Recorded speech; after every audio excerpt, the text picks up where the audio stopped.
Here to debate now, Brad Blakeman, former Deputy Assistant to President George W. Bush, and Julie Roginsky. She is a Fox News contributor and former political advisor to the late New Jersey Senator Frank Lautenberg. Welcome to both of you. Brad, I guess this whole thing comes down to going back 18 months ago.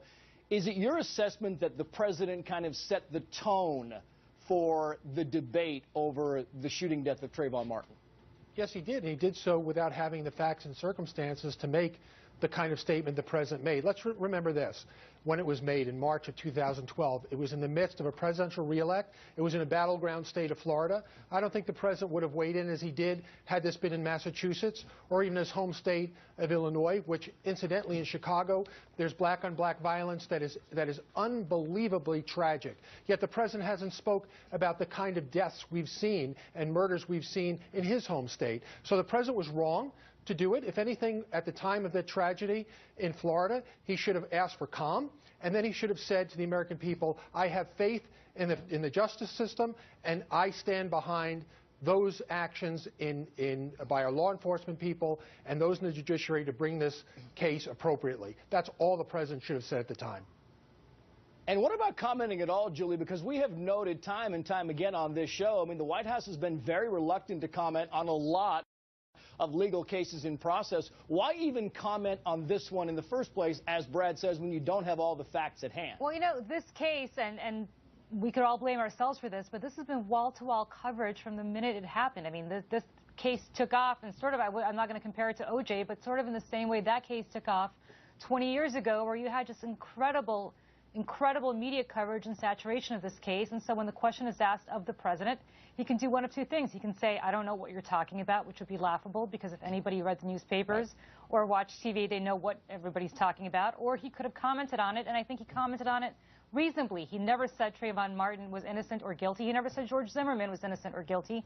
He simply commented on the circumstances surrounding what had happened. But Julie, he was sympathy to one party. You have to admit, hold on one second, Brad. He was stirring up passions in this, and going back to your original statement about wall-to-wall coverage, there was in fact wall-to-wall coverage, Julie, but come on, and we're not self-serving here, but we labored to make sure that we got the context with every single story we did on this, and a lot of media outlets, NBC, of course, with the clever editing of that, a lot of media did not do that. So a lot of this coverage that was out there, that was saturating the airwaves before the president spoke, was wrong. Well, but are you blaming the president for NBC's screw-up? Because obviously he had nothing to do with that. No, but so what you're suggesting is the president, obviously, despite the wall-to-wall coverage by this station, as well as others who may not have gotten it right, should have said, I know nothing about this case? Come on, that's laughable. He was asked a question at a press conference, he answered it, and he moved on. He certainly didn't direct the Justice Department to do anything. He certainly didn't direct the prosecutors to do anything down in Florida. He was asked a question, he answered it, Julie, and he gave sympathy in his statement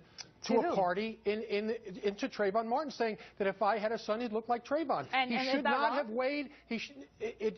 Look, Julie, the President of the United States has to resist the temptation of injecting himself into a judicial process. He didn't. He did exactly that. By saying what? And what he should have, by the statement he made, and by saying that if I had a son, he'd look like Trayvon. He didn't need to say that. What he did need to say was express confidence in the system, in the oath that he takes to preserve, protect, and defend the Constitution for everybody. The Constitution protects those who are guilty as well as those who are innocent. You're right. You're right, Brad. And the president should have allowed the system to play out. Brad, which he he did did. And Brad, was the information, hold on one second, Brad, was the information going up? I mean, did the president get his information from somewhere else and then go out and say this? Well, apparently he gets all this information, Trace, from television, on Benghazi, on the leaking.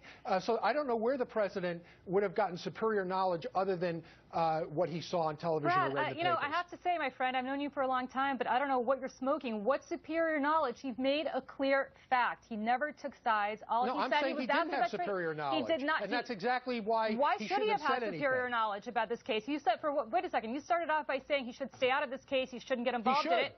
So how is he going to have superior knowledge of a case that you say yourself he should not have been involved in?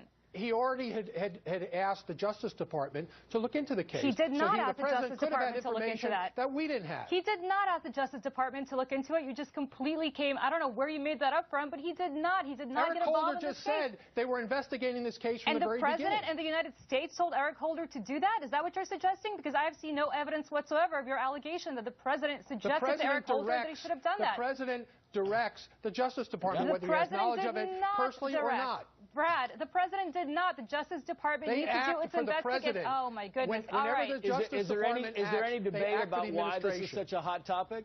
No. Clearly a very hot